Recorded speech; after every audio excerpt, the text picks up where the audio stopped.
Bien, ya somos bastantes conectados. Estamos esperando que salieran de física, así podemos empezar. Ya terminó la clase, profe. Bien, hoy comenzamos. No hay problema. Hoy comenzamos con la unidad número 2 de la modalidad académica. Bien. Y el tema es administración de archivos. Comenzamos con lo que es sistema de archivos. Como les decía, capítulo número 2. Bien, ¿qué vamos a ver hoy? Con el tiempo que tenemos, vamos a ver lo que es el sistema de archivo y principalmente el concepto que entendemos por archivo, que algo han estado viendo ya en el práctico. Vamos a hablar de los atributos de los archivos y de las operaciones que se pueden realizar sobre los archivos, ¿sí? Estos son los temas que vamos a tratar de abarcar hoy. ¿Mm? En principio, ¿qué es un archivo? Porque después tenemos que entender qué es, porque después tenemos que hablar específicamente del sistema de archivos, ¿sí? Es una estructura que nos permite mantener, pero en primer lugar nos permite almacenar la información y mantenerla, ¿sí? En forma permanente, en algún medio de almacenamiento, como puede ser el disco. ¿Mm? ¿Qué información puede tener? Debe ser información persistente, información que permanezca en el tiempo, información que no tenga errores, que no sea modificada ni invadida, y para eso hay sistemas que permiten la verificación de archivos, la encriptación, etcétera, para que esta información que tenemos nosotros almacenada en los archivos sea confiable. Desde el punto de vista del sistema operativo, un archivo es simplemente un conjunto de bits o un conjunto de bytes. Un byte puede representar un carácter. Principalmente para Linux es un conjunto de bytes y qué estructura tenga el archivo o cómo la va a leer, eso va a depender de la aplicación que maneje el archivo. Bien. Un proceso es el que nos va a permitir crear archivos o modificar el contenido de los archivos, ¿sí? Lo hacemos a través de los procesos. El file system es el que nos va a permitir administrar los archivos, ¿sí? El administrador de archivos va a depender del sistema operativo que ustedes tengan instalado y permite las abstracciones de los recursos, ¿sí? Generalmente relacionadas con el almacenamiento. ¿Qué quiere decir esto? Que el sistema de archivo les va a permitir darle un nombre a ese conjunto de bits que les permita identificar el archivo, les va a permitir asignarle espacio en el disco o en un pendrive, ¿sí? Les va a permitir proteger esa información a través de los permisos que tenga el archivo, ¿no es cierto?, que nosotros les hayamos dado, les va a permitir la encriptación, etcétera. Todo eso es tarea del sistema de archivo. ¿Cuál es el sistema de archivo que utiliza Windows? NTFS. Muy bien. ¿Y FAT qué es? Fíjense acá lo tienen en el gráfico. ¿También es otro sistema de archivos? Es un sistema de archivo de Windows también, pero más viejo, ¿sí? Teníamos FAT8, FAT16, FAT32. Hubo un intento de instalar FAT64, perdón, pero bueno, no tenía niveles de seguridad, entonces directamente se pasó a NTFS. ¿Cuál es el sistema de archivos que utiliza Linux? X3 y X4. Bien, todo lo que sean X, ¿sí? 2, 3 y ahora 4. Cada uno con sus características. Por ejemplo, FAT permitía nombre para los archivos solamente de 8 caracteres. En cambio ahora NTFS o X4 permiten 254 o 255 caracteres para el nombre de los archivos. Bien. Más todo lo que se pueda implementar en cuanto a seguridad de los datos y que se aplican a los archivos, como por ejemplo los permisos y encriptación. Bruno, me sale que levantó la mano. Hola, profe, buenos días. Sí, ¿Qué tal? ¿cómo está? La evolución de lo que es el sistema de archivos depende también del número de bits que se permite. Sí, evoluciona en todo sentido, ¿sí?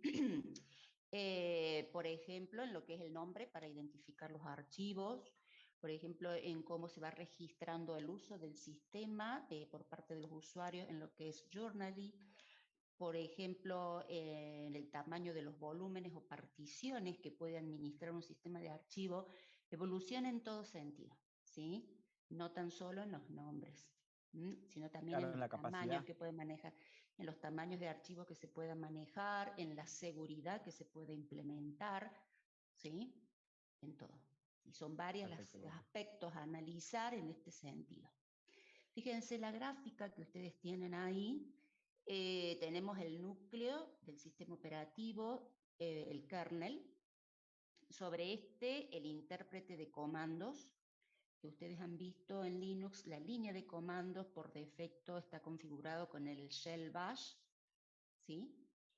Y sobre esta capa tenemos los sistemas de archivos, que implementan cada uno de los sistemas operativos en sus distintas versiones. Bien. Bueno, acá tenemos algunos de los atributos que vamos a analizar con respecto a los archivos en cuanto a nombres, estructuras, tipos de archivos, que algo deben haber mencionado, métodos de acceso, es lo que implementa un sistema de archivo, los atributos en cuanto a, por ejemplo, tamaño, fecha de creación, de modificación, de acceso, fechas de backup, todo lo que se pueda registrar sobre el uso de los archivos es lo que vamos a llamar atributos. Permisos, es decir, operaciones que podemos realizar sobre el contenido de los archivos. Y vamos a ver cuáles son las operaciones básicas que se pueden realizar sobre los archivos. Estas operaciones básicas no son las que nosotros vamos a ejecutar directamente sobre el archivo, pero sí lo vamos a hacer a través de alguna aplicación o de algún comando, ¿sí? Y también vamos a hablar de los directorios. Los directorios también son archivos, pero son archivos especiales, ¿sí? Habíamos hablado en las unidades anteriores que para Linux todo es un archivo, incluso los dispositivos periféricos, y para Windows todo es un objeto al cual se le pueden asignar recursos y se le pueden asignar atributos, ¿sí? Son distintos enfoques que utilizan los sistemas operativos. Bien, ya dijimos que es un archivo principalmente como un conjunto de bits y los archivos van a ocupar espacio en el disco, ¿sí?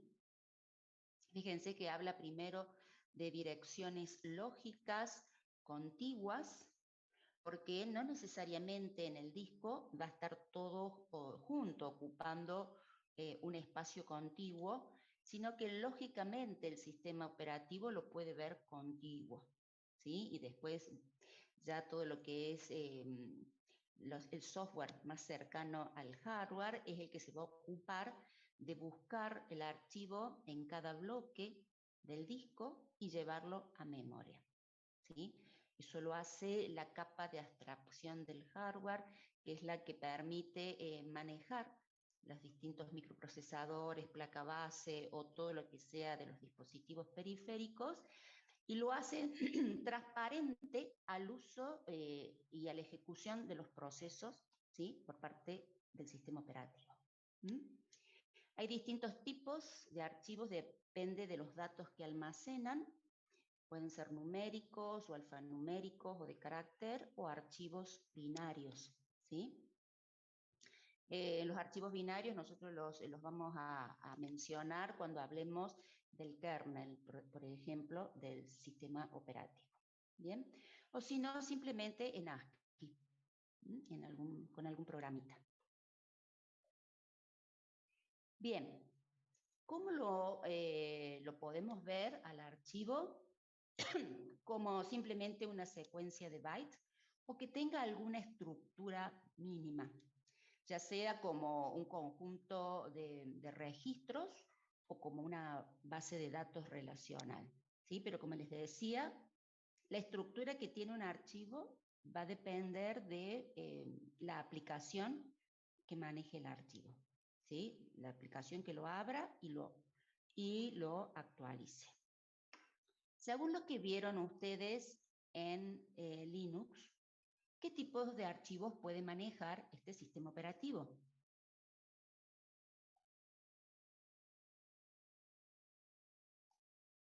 Normales, profe. ¿Normales? ¿Cómo lo llamábamos? Regulares. Regulares, Regulares. directorios, Selección de caracteres de bloque enlazados. y los Bloque. directorios. Bien. ¿Y qué comando nos permitía ver esa información? El ls-l. LS. Bien. ¿Han estado atentos? Ahí tenemos, fíjense, el ls-l me trae un listado extendido o largo del contenido de un directorio en donde el primer carácter de la izquierda me indica el tipo de archivo. Profe, ¿Sí? estamos viendo la filmina. Por lo Ah, tanto, no sé bien. si es otra cosa. Bueno, ahora les comparto. Disculpen. Bien, ahí está, Ahí está. ls-l, Ahora sí. donde el primer carácter de la izquierda les muestra el tipo de archivo, ¿sí? Las líneas que tienen como primer carácter un guión corresponde a archivos comunes u ordinarios, que son generalmente de texto. Las que tienen una D, fíjense que están en color celeste, el nombre, son directorios. Bien, tenemos los que tienen una L, son archivos link con enlaces simbólicos, son como accesos directos. Fíjense que aquí en el nombre tenemos que A1 sim apunta a uno copia, ¿sí? Este es un enlace o un apuntador. ¿Mm? Y después tenemos, por ejemplo, no sé si me va a mostrar acá, vamos a tener que listar otro, ls-l de dep, que tiene los archivos asociados a los periféricos.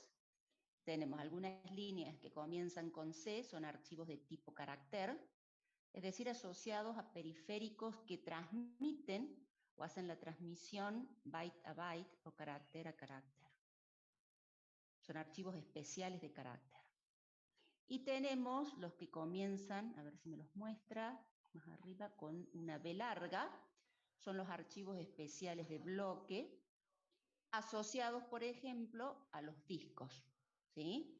¿Por qué? Porque transmiten la información, ¿sí? Por bloque. Por eso están asociados a los bloques. Bien.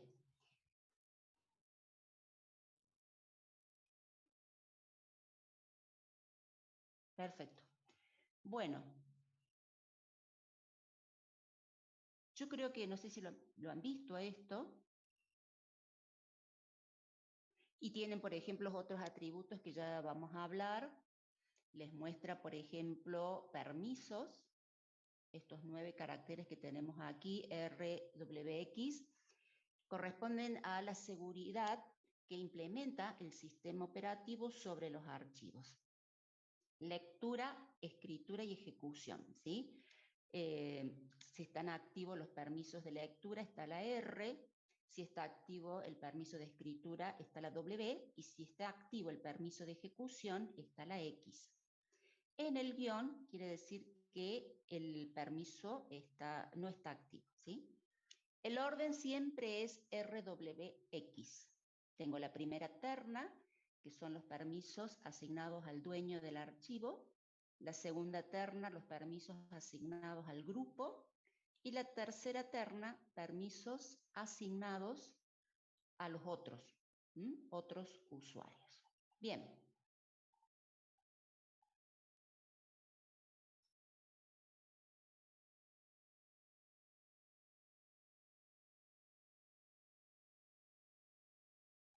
Seguimos.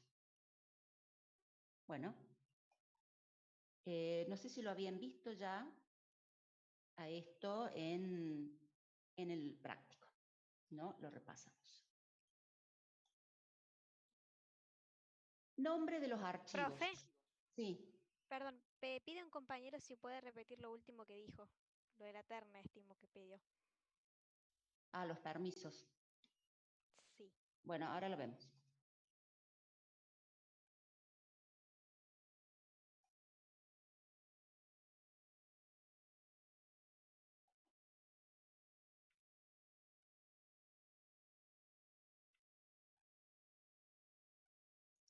Acá en la terna yo les mostraba que después del tipo de archivos les muestra los permisos que están activos, ¿sí? Vamos a ver estos que están más completos. Por ejemplo, en este directorio, que es el directorio PTS. El directorio PTS, no sé quién habilita el micrófono, chicos. Yo recién los desactivé. Desactiven los micrófonos. El directorio PTS almacena todas las terminales que ustedes puedan abrir, ¿sí? Terminales de texto, en el entorno gráfico, corresponde al entorno gráfico. Fíjense que este directorio tiene activo, ¿sí?, los permisos. La primera terna, RWX, corresponden a los permisos del dueño del archivo, que en este caso es root. Los otros 3 corresponden al grupo y por último, los últimos 3 corresponden a otros usuarios, ¿sí? Que no son ni el dueño ni los integrantes del grupo de trabajo, ¿sí?, al cual está asignado este archivo, sino que son otros usuarios, que en este caso otros usuarios pueden leer el archivo PTS y ejecutarlo. ¿Bien? 2 participantes levantaron la mano. Bueno, ¿qué quieren preguntar?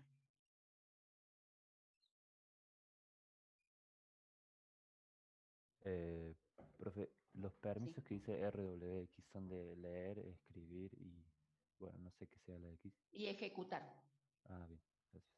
Lectura, escritura y ejecución.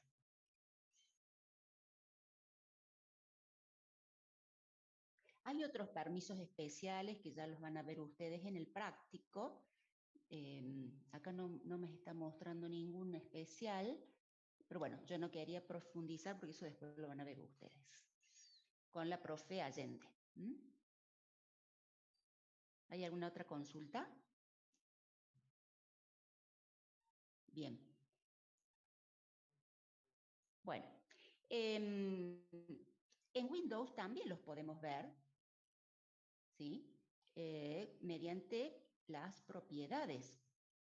Por ejemplo, si yo tomo el archivo listado coloquio y voy a propiedades, me muestra, ¿sí?, cuando fue creado, modificado, fíjense, último acceso. ¿Pueden ver ustedes la ventana emergente que dice propiedades? Sí, Sí, profe. vemos. Bien.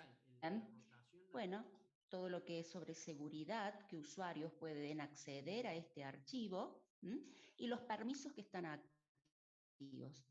El permiso de modificar, lectura y ejecución, solo lectura, escritura y otros detalles que corresponden a los atributos. ¿Quién es el autor? ¿Quién lo modificó? ¿Sí? Y bueno, todos estos atributos son la cantidad de líneas, párrafos, son importantes, sobre todo cuando nosotros queremos ver qué pasó con el archivo, si hubo algún error, si se metió algún virus o algún tipo de auditoría que se pueda hacer sobre el archivo. ¿Bien? No todos los archivos tienen la misma información almacenada, esto va a depender del tipo de archivo de que se trate. ¿Bien? Estamos hablando de los atributos, pero bien, los nombres. El sistema operativo Linux acepta nombres que no hace falta que tengan extensión. ¿Sí? Pero en Windows sí nos pide que tengamos nombre y extensión. Por defecto se utilizan 3 caracteres solamente para identificar la extensión del archivo y eso nos ayuda mucho a nosotros para identificar qué tipo de aplicación lo puede abrir y reconocer al archivo de acuerdo a la estructura que tenga. ¿Sí? Si es un PDF, si es un .doc, si es un zip o un TXT, etc. Pero para el sistema operativo Linux no le hace falta. Simplemente con el nombre ya es suficiente. Además, podemos tener el mismo nombre de archivo en distintos directorios. Y ahora ustedes en Windows pueden tener el nombre de archivo, pero bueno, les agrega el sistema Windows un número, ¿sí? El número 1, el número 2, el 3, como para poder diferenciarlos. Si no, sería el mismo archivo. En Linux no, les va a decir que ya está repetido si ustedes quieren crear un archivo con el mismo nombre en un mismo directorio. Si no es el mismo directorio el que lo contenga, pueden utilizar el mismo nombre. Es decir, puedo tener el archivo datos en mi directorio de conexión y puedo tener el archivo datos en un subdirectorio con un contenido totalmente diferente. ¿Alguien me puede decir cuál es la razón de que podamos hacer esto? ¿Tener archivos con el mismo nombre? Porque se los identifica con los inodos. Con un ID se identifican. Se identifican con un inodo diferente. Bien. Bien. Y cuando yo lo accedo, por ejemplo, coloco cat, coloco el nombre del inodo para poder identificarlo sin que el sistema operativo se confunda, o coloco cat datos. ¿Entiende la pregunta? No, yo no entendí, profe. Por ejemplo, aquí estoy en la terminal, ¿no es cierto? ¿La pueden ver? Sí, sí, sí. Bien. Voy a poner el S. Y bueno, tengo, por ejemplo, el archivo A. Yo pongo cat A. Me lo muestra. No hice referencia al inodo. Pero si yo en el subdirectorio clave, voy a ver qué tiene. Voy a crear cat. Voy a poner pwd mayor clave barra A. Ah, porque no está en el mismo directorio ahí. No está en el mismo directorio. Exacto. ls clave. Ahí está A. Cat. Clave barra A. Lo voy a ver. ¿Qué tiene? Tiene la salida del comando pwd, que es la ruta al directorio activo. Fíjense, yo no hice referencia al inodo del archivo. Yo cuando puse aquí cat clave A, hice referencia al nombre del archivo. Y más arriba, ¿qué puse? A ver. Vamos a ver, me pasa un poquito. Cat A. Tampoco hice referencia al inodo. Sin embargo, fíjense que el contenido del archivo A es distinto. Entonces, ¿a qué se debe que yo pueda usar el mismo nombre para acceder a archivos diferentes, que tienen, por supuesto, distinto inodo? En Linux, ¿no? ¿Sí? No sé qué iban a decir. Porque están en directorios distintos, en distintas ramas de la raíz. Está en la misma rama, pero está en distintos puntos del árbol. Está en directorios diferentes, ¿sí? Entonces, el nombre simbólico del archivo, que sería el nombre absoluto, es diferente. ¿Bien? Profe, una pregunta. Si fueran a ver dos archivos con el mismo nombre en el mismo directorio, ahí solo se podrían referenciar con el ID. Es que no te lo permite. Ah, bien. Te dice que ya existe. ¿Sí? Si ustedes están hablando de enlace, el enlace tiene que tener también un nombre distinto si está en el mismo Claro, sí. directorio. Entonces les dice que no pueden. ¿Qué hace Windows? No les dice nada. Agrega directamente, entre paréntesis, un número. Porque lo tiene que diferenciar. ¿De acuerdo? En cambio, Linux no. Directamente les pide otro nombre. ¿Bien? Entonces, esto se logra gracias a la estructura jerárquica de archivos que estamos manejando. Es decir, estamos manejando un árbol de directorios. ¿Mm? Y eso nos va a permitir tener nombres. Esto es un árbol de directorios, fíjense. ¿No es cierto? Desde la raíz, en este caso, si voy a equipo, Windows, acá tengo la raíz C, me va a permitir este árbol de directorios poder tener archivos con el mismo nombre en distintas partes del árbol. Entonces, eso lo permite la estructura jerárquica de archivos en árbol invertido. ¿Quién planteó inicialmente esta estructura? El sistema operativo Windows, inicialmente Minix y Windows, Windows no, Unix. Minix y Unix. Desde ahí parte toda esta filosofía de cómo organizar los directorios en un sistema de archivos jerárquico.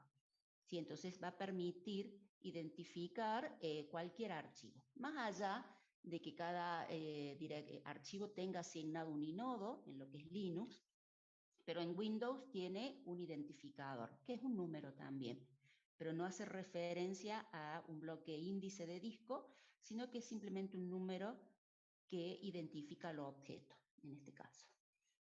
¿Bien? Entonces, si ustedes hablan de inodo, están hablando de todo lo que es la rama de Unix y Linux, ¿sí? Y todos los que implementen esa filosofía. En cuanto al sistema de archivo jerárquico, lo usan los sistemas operativos actuales, pero parte de Unix. Bien. Quería mostrarles también que la línea de comandos no es exclusiva de Linux. Ustedes en Windows también pueden acceder a la línea de comandos.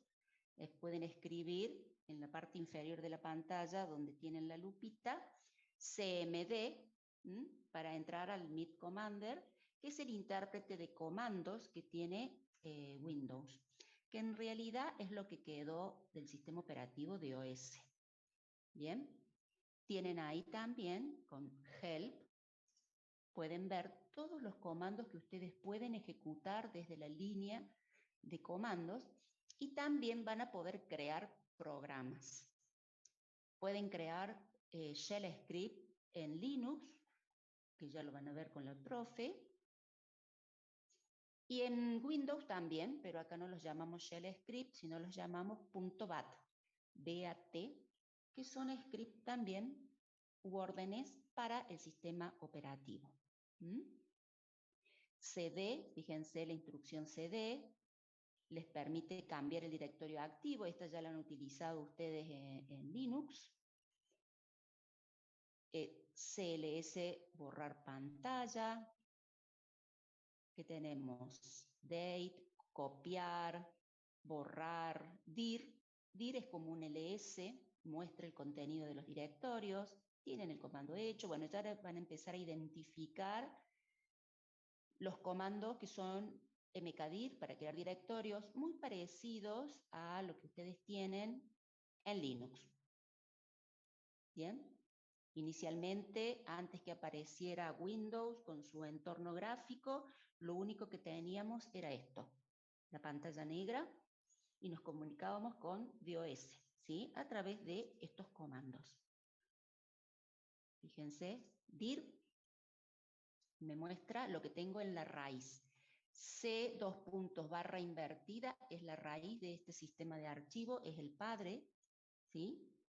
Hay otro nivel superior para Windows, pero que no lo muestra y no lo podemos acceder, es doble signo de pregunta, que sería el padre de todo, pero es algo que maneja por detrás o internamente el sistema operativo. El usuario común solo puede llegar a este nivel, donde está el disco C. Por supuesto, después podemos pasar a otra unidad, el disco D o la unidad F, depende de la cantidad de volúmenes que ustedes hayan creado en su disco. En cada volumen o partición tienen un directorio raíz, ¿sí? Padre de todos los demás, que se identifica con una letra, 2 puntos y la barra invertida. Este es el principal. Juan Pablo levantó la mano, ¿sí? ¿Qué quiere preguntar? Ese directorio que está antes de las particiones, ¿en dónde estaría almacenado? ¿Dentro donde está la carpeta Windows? Sería el padre de todo. Entonces, cuando nosotros vamos a equipo, fíjate que me muestra disco C y disco D. Sobre estos dos está el nivel que yo te digo, que es el padre, claro, pero no lo muestra. ¿Y físicamente en dónde estaría? No, eso es algo lógico. Físico bien. vos tenés. Físico tenés un disco, en mi caso, ¿no? Este es mi compu. Claro. Físico tenés un disco. Lógico, tenés dos particiones. Entonces está instalado el sistema de archivo en la partición C y en la partición D. Bien, perfecto. Y lógicamente para Windows hay un nivel superior que me permite acceder, porque como este es un árbol, es un grafo con raíz. Si ustedes se acuerdan de matemática discreta, esto es un grafo con raíz. Entonces, yo no puedo saltar de una rama C a una rama D si no hay algo que los conecte. Claro. Y eso los que los conecta es un nivel superior, el cual no está mostrando. ¿Se entiende? Bien, perfecto. Bien. Antes de seguir, quiero ver si encuentro lo que estoy diciendo para que quede más claro. Fíjense, aquí está. Estilo Unix, Linux, tienen ustedes un directorio principal raíz, que se identifica con la barra, y en el nivel siguiente tienen lo que es User, Home, Dev, para dispositivos periféricos, etc., para lo que es la administración del sistema operativo. ¿Sí? En Home tienen todas las carpetas de los usuarios. ¿Bien? ¿Y qué pasa en Windows? Pasa lo que yo les decía. Acá tenemos la unidad C, la unidad D, con todos sus subdirectorios. Fíjense que ambas estructuras son árboles. Y esto es una estructura jerárquica. Bien. tienen arriba de todo esto que no muestra Windows, que sería el padre, el directorio padre, que es lo que tenemos nosotros acá. Windows no lo muestra. Estos son distintos sistemas de archivo. Acá tengo el C, tengo el D y puedo tener otros sistemas de archivos en este nivel como hermano de C, de D, etc. ¿Qué hace Unix? Lo que lo muestra bajo la raíz, lo puede mostrar bajo un subdirectorio MNT. Pueden montar ahí otro sistema de archivo que corresponda a un pendrive, ¿sí? O que corresponda a un disco extraíble o a un CD, o también lo pueden poner en media, ¿sí? Entonces todo se monta bajo la raíz. Bien, y eso sí lo está mostrando. Entonces esto es para Windows lógico, pero tiene que estar, porque si no, como yo les decía, yo no puedo pasar de la rama C a la rama D si no hay algo que los comunique. Bien. Ya que estamos, vamos a repasar un poquito los conceptos acá en lo que es los directorios, que son archivos especiales. Bueno, ya hablamos de lo que es directorio raíz. Las rutas de acceso a los archivos, no sé si las han visto en el práctico, hay dos tipos de rutas de acceso, rutas absolutas y rutas relativas, que corresponde a la forma en que podemos nosotros hacer referencia a los archivos. Y luego tenemos el directorio padre, que es un concepto, el directorio padre no es solamente el directorio principal barra, sino que el directorio padre es el directorio de un nivel superior al directorio activo, o el directorio de trabajo que le vamos a llamar. Levantó la mano David. Sí, profe. ¿El directorio padre y el directorio raíz en Unix serían lo mismo? No, en ningún sistema operativo es lo mismo. Ahora vamos a ver por qué. ¿Sí? Nosotros el directorio raíz decimos que es el padre de todo, porque desde ahí comienzan, podemos nosotros detallar las rutas absolutas de acceso a los archivos. Las rutas absolutas son trayectorias que comienzan siempre desde la raíz, desde la barra, o desde el C2 puntos, o desde el D2 puntos, ¿sí? Desde ahí comienzan las trayectorias hacia los archivos. Y esas trayectorias decimos que son rutas absolutas. El concepto de directorio padre es, el directorio padre es el directorio que está en el nivel superior al directorio de trabajo. ¿Cuál es el directorio de trabajo? Es el directorio activo que tenga el usuario. ¿Sí? Entonces, si, por ejemplo, yo estoy en descargas, ahí está, ese es mi directorio de trabajo, directorio activo. Con la flechita voy al directorio padre, que es C. ¿Sí? Ahí estoy en C. Bueno, acá, estos son accesos rápidos, ¿sí? Entonces, no sé, voy a archivo de programa, ahí cambié el directorio activo. ¿Qué pasa si lo manejo desde la línea de comandos? Fíjense cómo me muestra el directorio activo, que es C. Puedo poner cd usuarios.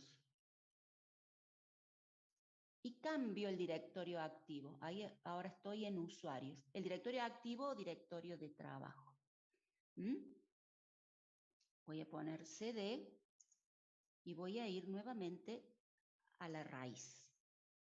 Voy a crear mkdir un directorio que se llama 2K1.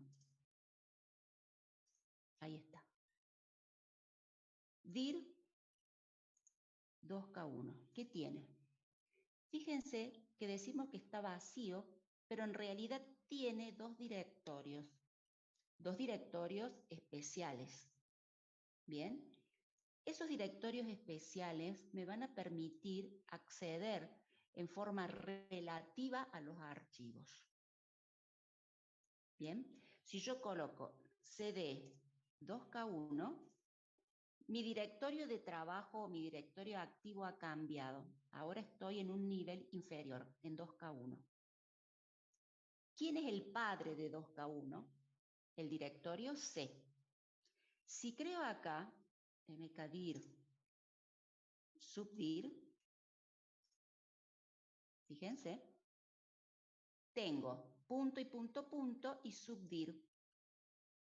Tengo un subdirectorio. cd subdir. ¿Qué pasó? Miren cómo me está dando la ruta absoluta al directorio de trabajo. C2.2K1/subdir. Esto es una ruta absoluta porque comienza desde la raíz. Y es una trayectoria que detalla los nodos que yo debo recorrer hasta llegar al subdirectorio. Nuevamente, ¿está vacío? No. Tiene por defecto los dos directorios especiales, punto y punto punto. ¿Quién es el padre del directorio subdir? Sí. ¿No? ¿Quién es el padre del 2K1. 2K1? Ah, ¿Quién es el padre del directorio 2K1? C. C. ¿Se entiende el concepto de padre? ¿Sí? Entonces, en ese sentido, perdón. Sí. No, que digamos, en ese sentido tenemos como se podría hablar de padres relativos y padres absolutos también, porque el padre absoluto de todos los archivos va a ser C, y el padre relativo va a depender de la carpeta en la que nos encontremos. Es así. Ah, bien. Ok. Pero no, en ninguna parte vos vas a encontrar el concepto de padre relativo. Tenemos rutas relativas y rutas absolutas. El concepto de padre corresponde al nivel superior y la raíz se dice que es el padre de todo, pero en realidad es el padre de los directorios que están en un nivel inferior, ¿sí? Desde la raíz es muy importante porque desde ahí comienzan todas las trayectorias absolutas a los archivos. ¿Bien? Por eso es importante. Ahora bien, estos archivos especiales también son importantes porque me permiten moverme en el árbol en forma relativa. ¿Por qué lo llamo ruta relativa? La llamo relativa porque depende del directorio de trabajo o directorio activo. El archivo o directorio punto hace referencia a sí mismo. Si yo acá pongo dir punto, simplemente muestro subdir. Es el mismo. Pero si yo coloco dir punto punto, es decir, mostrame el contenido del padre, en este caso 2K1, ahí está, ahí me lo mostró. Bien, ¿el padre de quién? Del directorio activo, que es subdir. Me muevo en el árbol, cd punto punto, me voy al padre de subdir, que es 2K1. Dame el contenido del padre. Y me muestra el contenido del padre de 2K1, que es cd. Por eso son rutas relativas, relativas al directorio activo. Bien, fíjense, yo puedo mostrar, poner dir, punto, punto, apunto al padre, a C. Y de ahí bajo porque quiero ver el contenido de usuarios. Como es un árbol con raíz, así como vieron en grafo, utilizo rutas, ¿sí? Y la ruta es trayectorias, perdón, desde un nodo, en esto desde el nodo 2K1 al nodo usuarios. Y voy siguiendo las ramas. Subo con punto punto hacia la raíz que es C y bajo por otra rama que es la de usuarios. Y me va a mostrar el contenido del directorio usuarios. Accedí al contenido del directorio usuarios con una ruta que la voy a llamar, no sé si voy a poder pintar, relativa. y no lo hice con una ruta absoluta que podría haber sido esta. Fíjense la diferencia. La ruta absoluta comienza con C2 punto barra, pero la relativa comienza desde el directorio activo. Bien. ¿Y esos son los dos? Sí. ¿Qué significaban los dos puntos? No sé quién quería preguntar. Los dos puntos es un directorio que te permite acceder al directorio padre, al directorio del nivel superior. Por eso va a depender del directorio activo. Fíjate que todos los directorios se crean con los archivos especiales punto y punto punto. ¿Bien? ¿Qué pasa con Linux? Quizás acá sea más fácil verlo.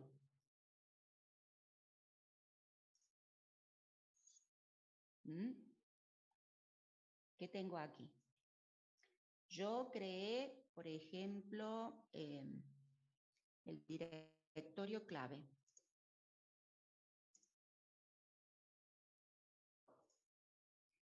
Les muestro acá, bueno, tiene estos archivos que tiene el inodo que identifica los archivos.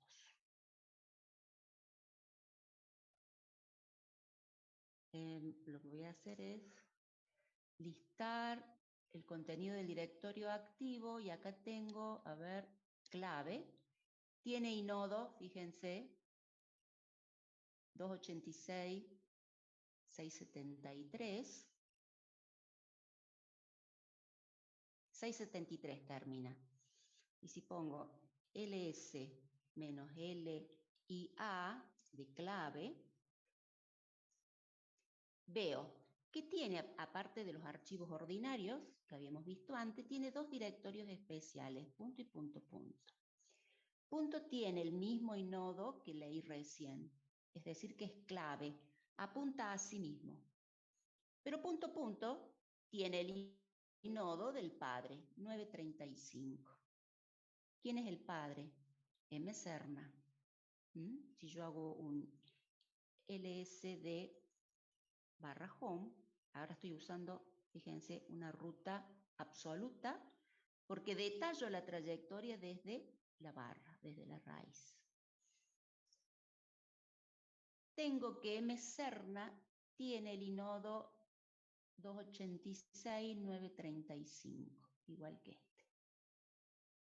Esos directorios especiales me permiten apuntar al padre. Este punto punto apunta al padre del directorio clave, que es mserna. Este punto punto apunta al padre de mserna, perdón, de home, que es lo que lo contiene, que es la raíz. Punto es home, que es el directorio que listé. Fíjense que el inodo de punto punto tiene un número 2 muy pequeño porque es la raíz. Y punto tiene un inodo 261.122 porque es el mismo directorio home. Es decir, que estos archivos especiales, punto y punto punto, van cambiando dependiendo del directorio de que se trate. Se crea un directorio y se crean estos dos directorios especiales por defecto. No sé si se entiende. El único objetivo de la existencia de estos archivos es poder movernos en el árbol utilizando rutas relativas a la posición, relativas al directorio activo. Y no manejar siempre, porque a veces son rutas muy largas, no estar manejando siempre rutas absolutas, es decir, detallar las trayectorias desde la raíz del árbol.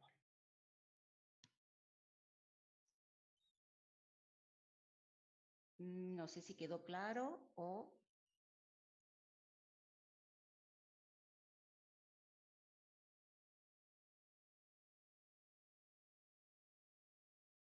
¿O hay algo que ustedes quieran preguntar? Dice la compañera por chat que sí le quedó, profe. Bueno, bien. Sigamos entonces. ¿Cuáles son las operaciones que podemos, que estas son las básicas que se pueden realizar sobre los archivos. Como les decía, no todas son las que nosotros vemos, ¿sí? Sino es lo que hace por detrás el sistema operativo cuando nosotros manipulamos a través de los procesos los archivos. Un proceso entonces nos permite crear un archivo a través de la primitiva create, ¿sí? Que al crear el archivo lo que hace es asignarle una identificación, de alguna manera, lo que es Linux, habían dicho, le asigna un inodo. Al asignarle inodo, también le asigna todos los atributos y, por supuesto, tendrá que asignar espacio en el disco. Bien. La operación delete lo que hace es borrar este archivo del disco, pero no es que borre cada uno de los bloques de disco, sino lo que hace es desasignar. Al liberar espacio, lo que hace es desasignar el inodo, es decir, liberar ese inodo para que pueda ser asignado a otro archivo, y en tal caso desasignar los bloques de disco que tenía asignado el archivo. Por eso es posible, cuando ustedes borran un archivo, si lo han hecho por accidente y es un archivo importante, ahí existen algunas utilidades que me permiten recuperar, ¿sí?, el archivo borrado. ¿Por qué? Porque el contenido de los bloques o de los clústeres no se ha borrado. Simplemente lo que se ha hecho es liberar el inodo y liberar los bloques de disco para que puedan ser ocupados por otros archivos. Por supuesto que si después se empiezan a grabar otros archivos o a hacer un uso intensivo del disco, sí, la información se sobreescribe, ¿sí? Pero mientras no haya ocurrido esto, es posible recuperar, ¿sí? Es recuperar los bloques del archivo que se había borrado. ¿En qué consiste la operación open? Cuando se abre un archivo, lo que hace el sistema operativo es identificar el archivo de que se trate a través ya sea del nombre simbólico que le hemos dado nosotros, por ejemplo, archivo A, archivo datos, archivo listado, ¿sí? A través de ese nombre simbólico se obtiene el inodo o el identificador de archivo y en base a esto se accede a los atributos. De ahí podrás ver si el usuario que ha pedido que se abra el archivo puede hacerlo, qué permisos tiene sobre el archivo, el proceso, ¿sí?, que lo está llamando, y en base a eso lo que se hace es buscar las direcciones de disco, ¿sí?, y todo se sube a memoria. Se sube a memoria las direcciones de disco, ¿sí? Todavía no se sube el contenido del archivo, sino que se prepara todo como para que después pueda leerse los bloques de disco a medida que se vayan necesitando y se van subiendo a memoria. ¿Bien? ¿Qué significa la operación close o cerrar el archivo? ¿Sí? Es simplemente desocupar espacio en memoria y desocupar espacio en los que son las tablas de administración. Hemos visto que tiene tablas de administración el sistema operativo, que corresponde a tablas de procesos, tablas de memoria, tablas de archivos, tablas de entrada-salida. Entonces, close significa borrar el archivo de estas tablas de administración, ¿sí? No es que lo vayan a borrar, sino que se libera esas entradas de las tablas de administración. Read. Se leen los datos de un archivo de acuerdo a la posición que se haya pedido, si corresponde a un registro o si es un archivo de texto, ¿sí? Con write escribimos datos en un archivo, ya sea en la posición actual o en cualquier posición si es a través de un editor de texto, etc. Bien, tenemos append, que nos permite agregar datos al archivo, ¿sí? Y seek reubica un puntero dentro del archivo. Yo creo que ustedes han hecho algo de esto en Linux. Por ejemplo, a ver, voy a entrar.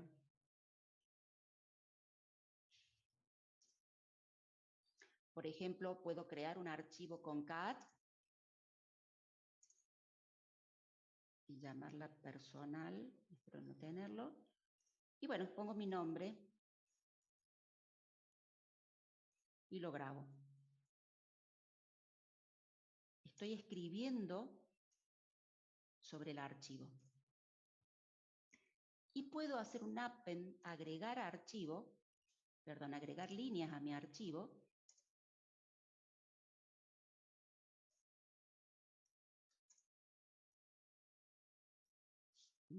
Esto es muy simple, ¿no? Ahí está. Esas son las dos operaciones de las que hemos estado hablando, ¿sí? Escribir sobre el archivo o agregar información al archivo. A través de algunas utilidades o de un editor de texto puedo agregar en cualquier parte del archivo en que ustedes ubiquen el cursor, ¿sí? Esas son las operaciones básicas a las que se hace referencia. Cuando habla de get attribute, es decir, traer los atributos, es simplemente nosotros mostrar los atributos.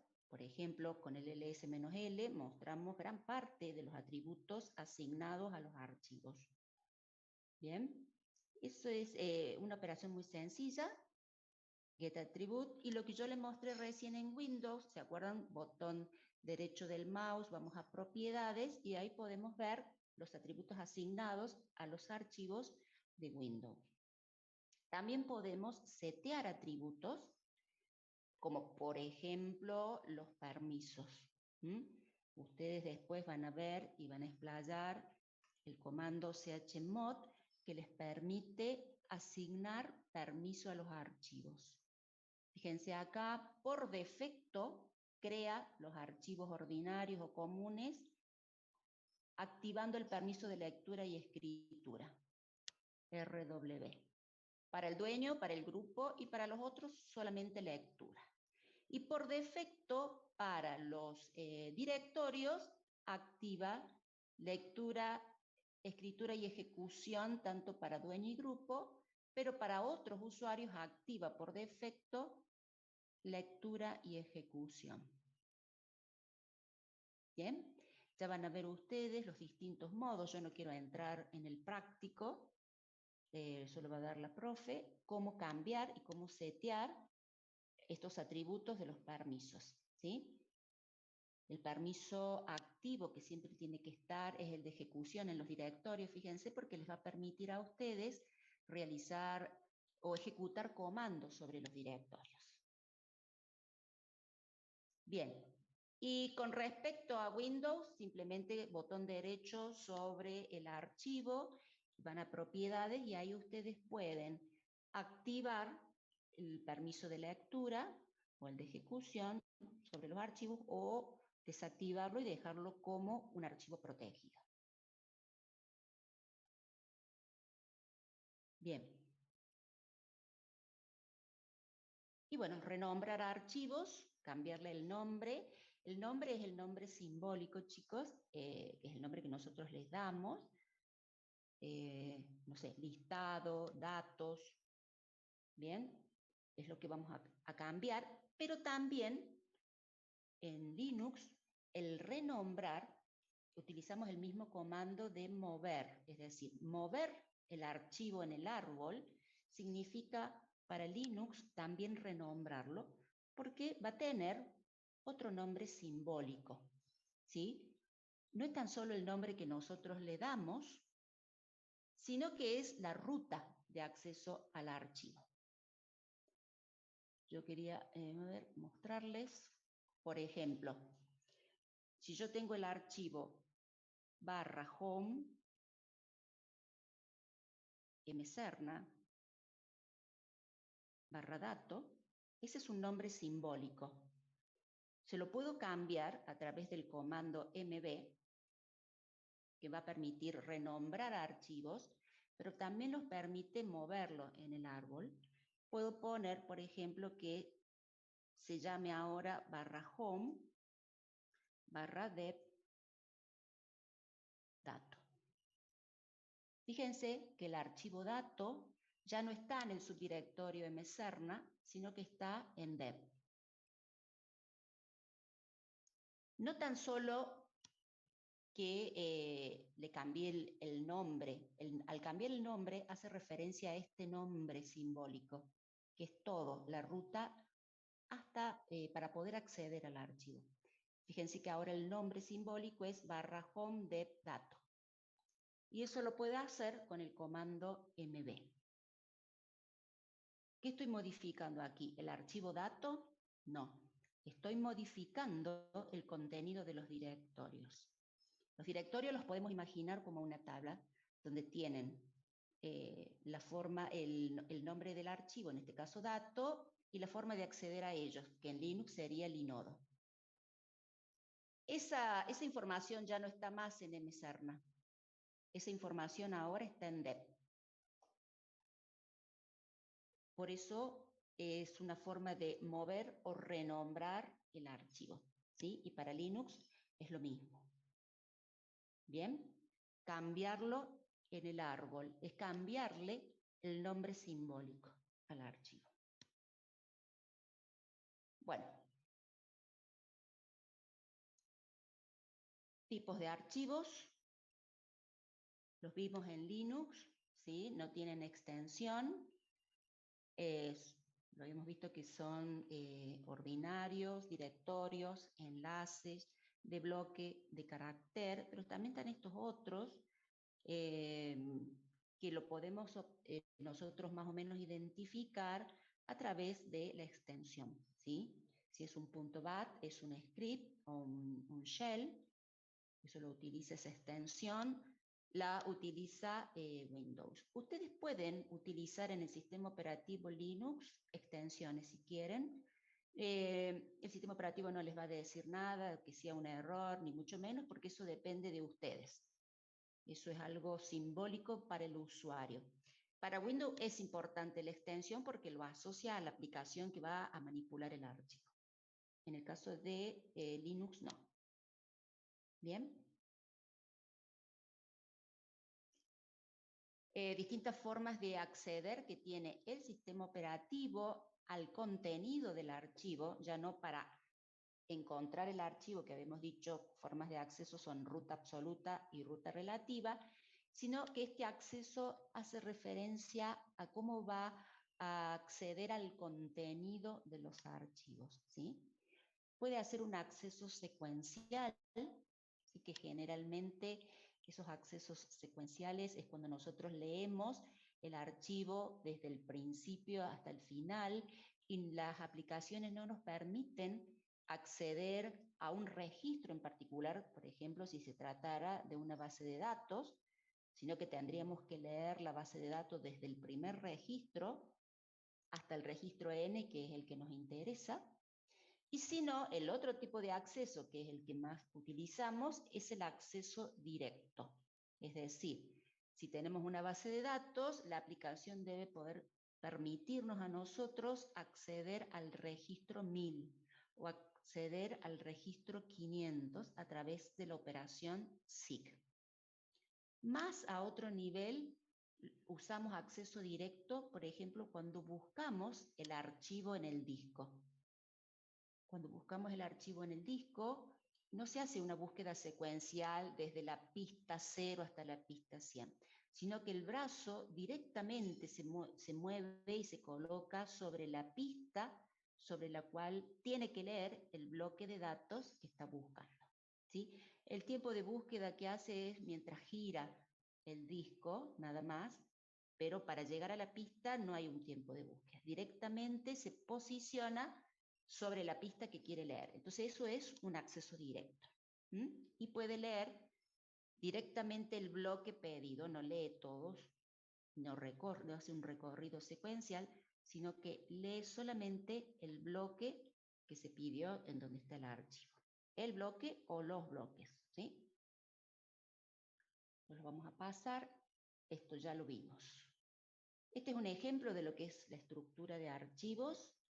Ustedes pueden reconocer acá lo que es algunos directorios de Linux. Sin embargo, esta estructura de archivos en árbol invertido la van a encontrar en Windows también. En la última...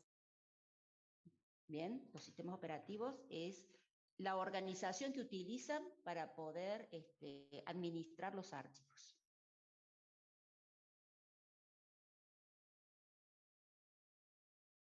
Bien, y operaciones con los directorios. Podemos crear directorios vacíos, que como vimos no están totalmente vacíos, sino que tienen los dos directorios especiales, punto y punto, punto.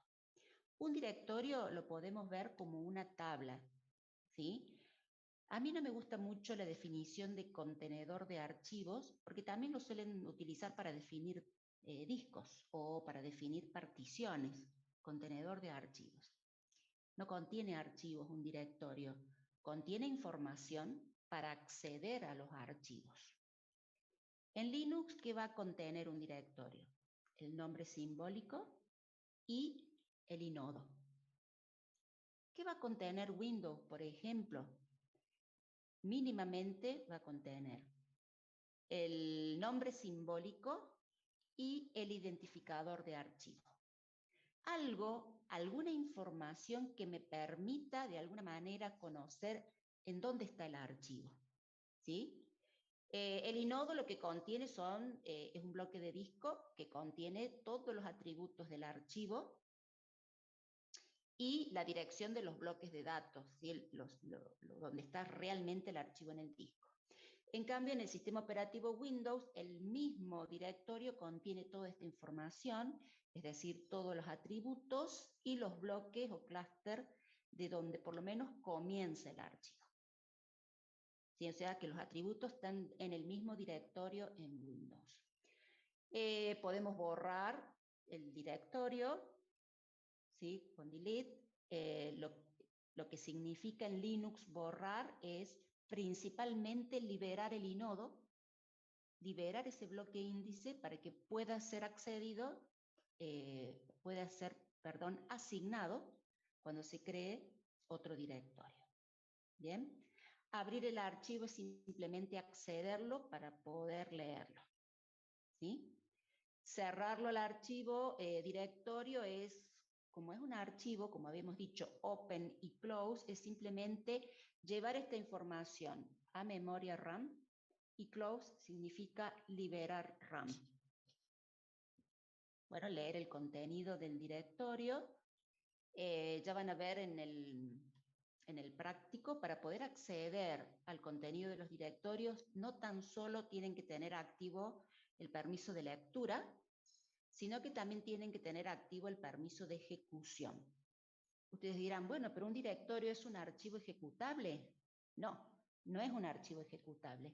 El permiso de ejecución permite, sobre los directorios estoy hablando, que se puedan ejecutar sobre él comandos, como por ejemplo el comando ls o el comando find, ¿sí? Que se puedan realizar búsquedas y ejecutar comandos sobre él. Bueno, rename cambia el nombre del archivo, que ya hemos visto, que incluye la acción de moverlo dentro del árbol. Eso también es cambiarle el nombre, ¿sí? Al archivo, en este caso los directorios. Estas operaciones del link o unlink son operaciones que actualizan el contenido de los directorios, enlazar, ¿sí? O desenlazar, pero no son operaciones que se puedan realizar sobre los directorios, no sé si se entiende. No puedo enlazar un directorio, lo que puedo enlazar es un archivo, ¿sí? Pero el crear enlaces es como crear nuevas entradas sobre los directorios. Voy a crear o agregar una línea más con información sobre este enlace, ¿sí? Por eso se actualiza el contenido de los directorios. Y por eso forman parte de las operaciones de directorios. Bien, ¿tenemos alguna pregunta hasta aquí?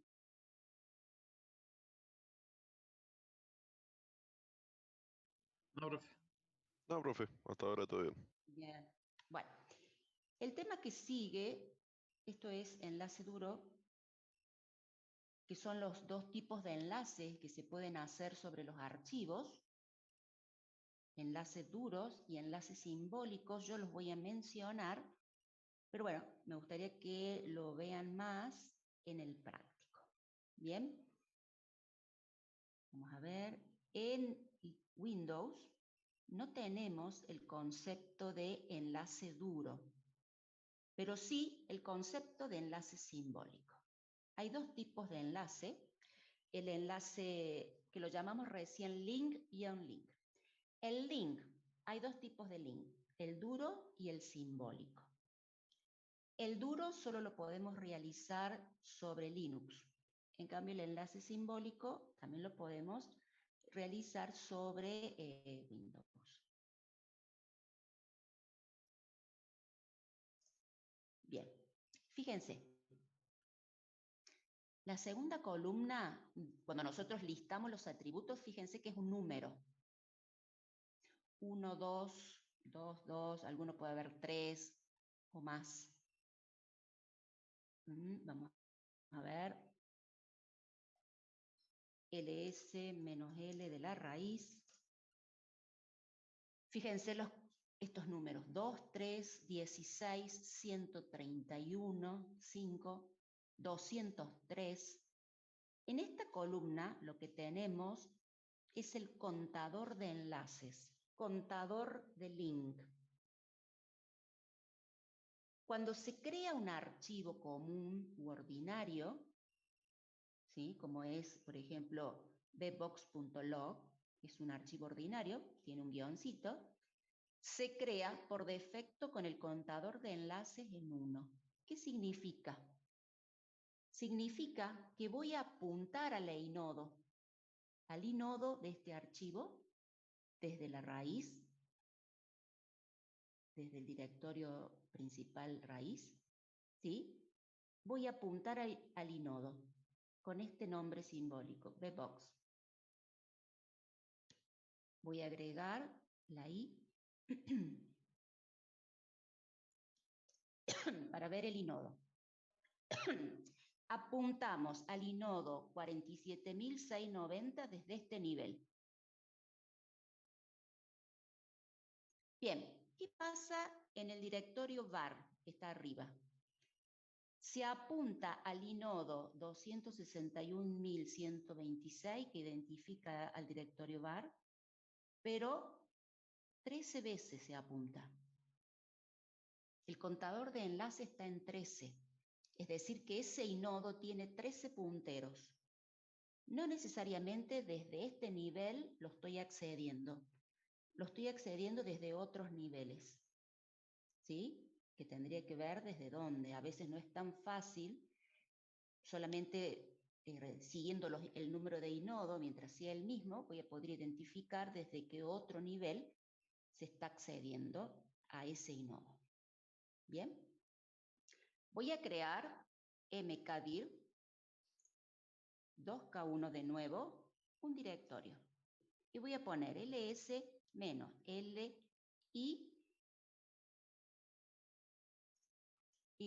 voy a filtrar con grep el nombre 2k1. Quiero ver solamente qué pasa con ese archivo. Es un directorio, tiene este inodo asignado, 293.877, contador de enlace en 2.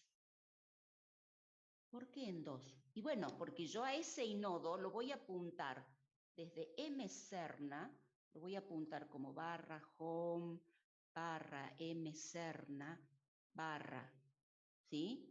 2k1. Lo apunto desde ahí. Pero también lo voy a apuntar desde punto. Desde ese directorio especial que se crea bajo 2k1. Por eso el directorio vacío se crea con un contador de enlace en 2, por defecto. Después de eso, cuando ustedes vayan creando subdirectorios de 2k1, como 2k1 va a ser apuntado como padre por parte de los subdirectorios, se va incrementando el contador de enlaces.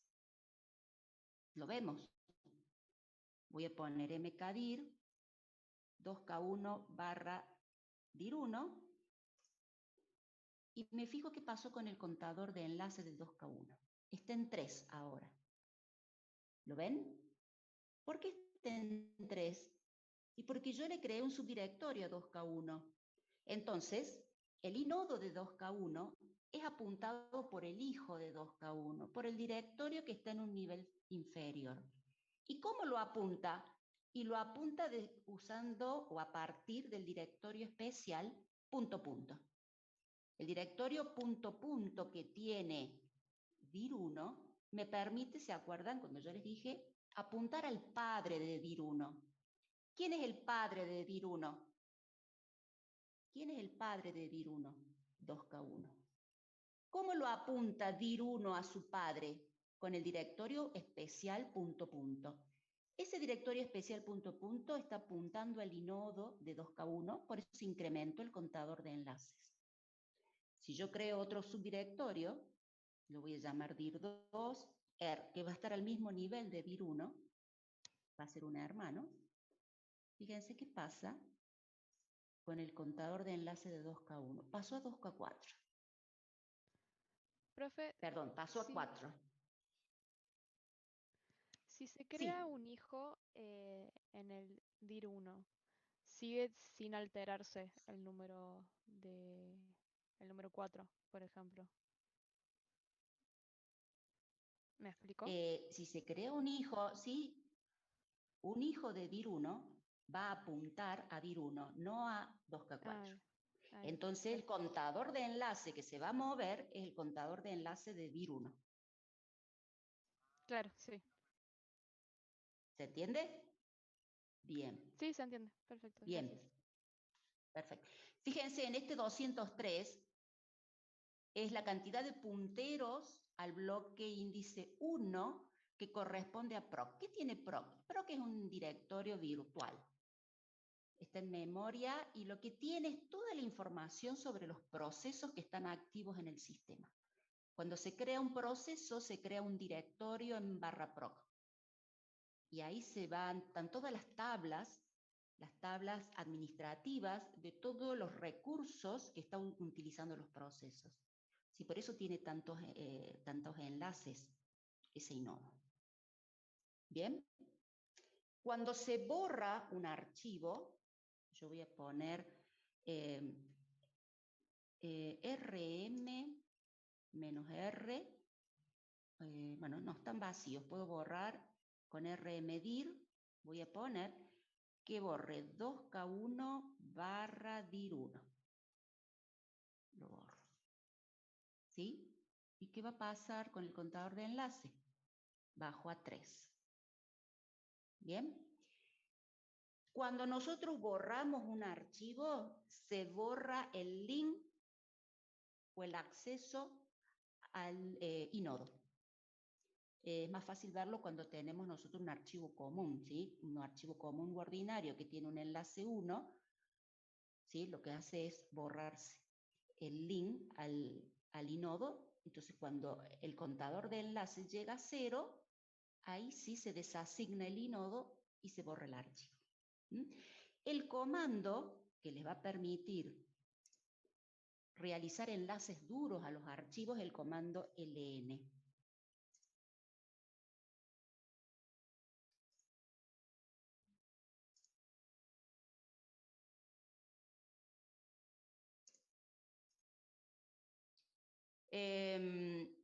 Acá tengo el archivo A, fíjense, tiene contador de enlace en 2 ahora porque pude crearlo con el comando ln. El otro archivo es este, en la, A en la. Fíjense que tiene el mismo inodo,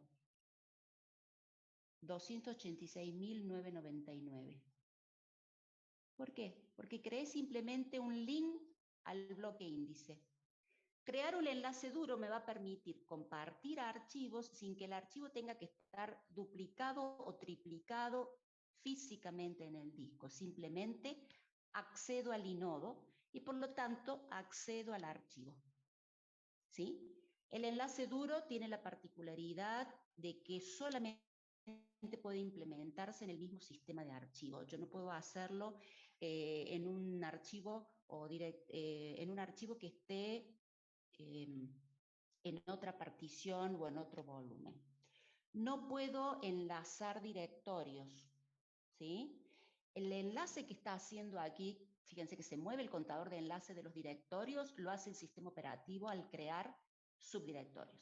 Pero por medio del comando ln solamente ustedes pueden crear link de archivos ordinarios, comunes o especiales, pero no de directorios. ¿Sí? Y los enlaces duros como este, es decir, apuntar al inodo, solo puedo hacerlo con respecto a una partición, solamente a este volumen o a este sistema de archivos. ¿Por qué?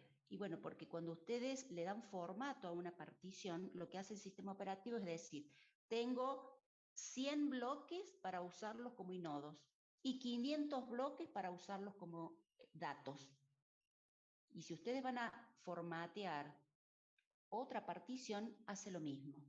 En la partición A le da el bloque índice 99 al archivo A, pero en la partición B, ¿sí?, el bloque índice 99 se lo dio al archivo estadística, otro archivo.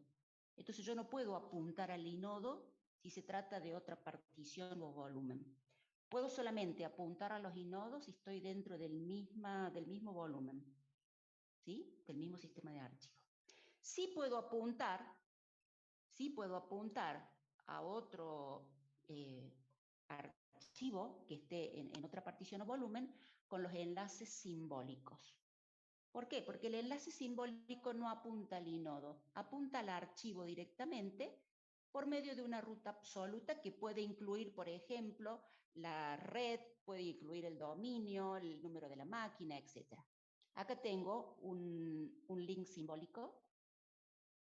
Fíjense que con la flechita me dice a qué archivo estoy apuntando.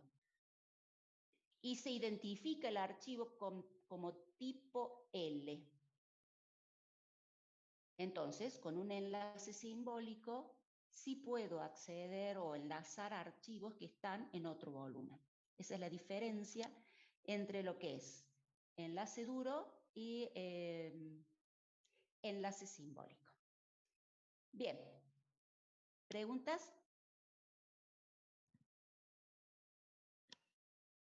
Vamos a llegar hasta acá. Fíjense, bueno, esto es un poquito más de lo que hemos visto. Y este tema de lo que es la organización de los sistemas de archivos ya lo vemos la próxima clase. Bien. ¿Tienen preguntas, chicos? Profe, la arquitectura de los sistemas de archivos también lo vamos a ver la clase que viene. ¿A qué te referís con arquitectura de los sistemas de archivos? Es algo que lo vi en el libro de Stalin cuando estaba leyendo la unidad que decía la modalidad académica. Había toda una parte dedicada a la arquitectura que ahora bien no me acuerdo, pero tengo acá un grafiquito escrito que empieza con el programa usuario y después tiene un par de capas. Por ejemplo, tiene los métodos de acceso, la entrada y salida lógica, después dice supervisor básico, entrada y salida, sistema de archivos, sistema de fichero básico y los manejadores de disco y de cinta. Claro, sí. No sé si alcanzamos la semana que viene o la otra. Ah, bien, pero va. Todavía nos falta hablar, sí, vamos leyendo todo. Este capítulo es más largo que el primero, así que sí, tenemos varias clases por adelante. Bien, bien. Bueno, ¿alguna otra consulta? Profe, si puede volver a su pantalla de Linux, tengo una duda. Bueno, vemos.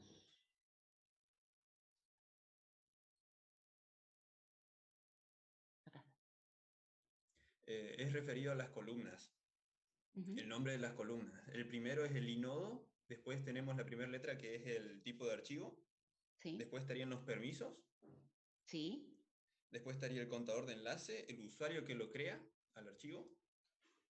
Y el número que sigue, que es antes de la fecha. Ese es el grupo. Tenemos dueño, grupo y la fecha de creación. El grupo de trabajo del usuario, porque el usuario puede pertenecer a más de un grupo de trabajo. Entonces, a lo mejor el usuario Mcerna creó este archivo cuando pertenecía al grupo de trabajo, por ejemplo, trabajo práctico, ¿sí? Y después puede crear otros archivos pertenecientes al grupo, no sé, AED. Entonces, como un mismo usuario puede trabajar con distintos grupos de trabajo y puede ir migrando de uno a otro, en cada grupo de trabajo va a tener distintos permisos. Entonces, quizás yo puedo asignarle a un archivo, por ejemplo, al archivo a comunes, permisos de acceso si va a trabajar el usuario como Mcerna. Si el usuario va a trabajar con el grupo SOP, va a tener otros permisos de acceso, y si va a trabajar en el usuario AED, tendrá otros permisos de acceso. Entonces es importante saber quién es el grupo dueño, es decir, acá Mcerna creó el archivo perteneciendo a el grupo Mcerna, y estos son los permisos, ¿sí? De grupo. Por eso es importante los permisos de grupo, porque, como te digo, el usuario puede migrar, trabajar, ya van a ver comandos para ver cómo el usuario puede cambiarse de grupo y pertenecer también a más de un grupo. No sé si se entiende. Sí, sí, gracias. Bien, la siguiente columna tenés el tamaño del archivo, que está por defecto en byte, luego la fecha de creación y por último el nombre simbólico. Bien, ¿alguna otra consulta? Esta parte va muy de la mano con el práctico, chicos, así que bueno, como para que ustedes puedan estudiar la teoría y después hacer una semejanza con el práctico, así es más fácil.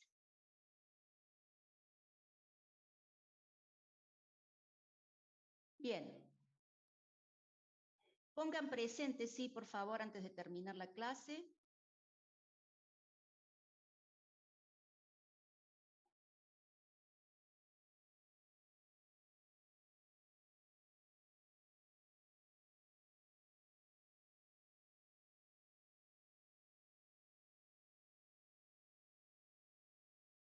Bien. Bueno, y nos reencontramos entonces el viernes que viene. Recuerden estudiar. No sé si están con muchos trabajos prácticos, pero después vienen todos los parciales juntos y bueno, es importante que comiencen a estudiar ahora.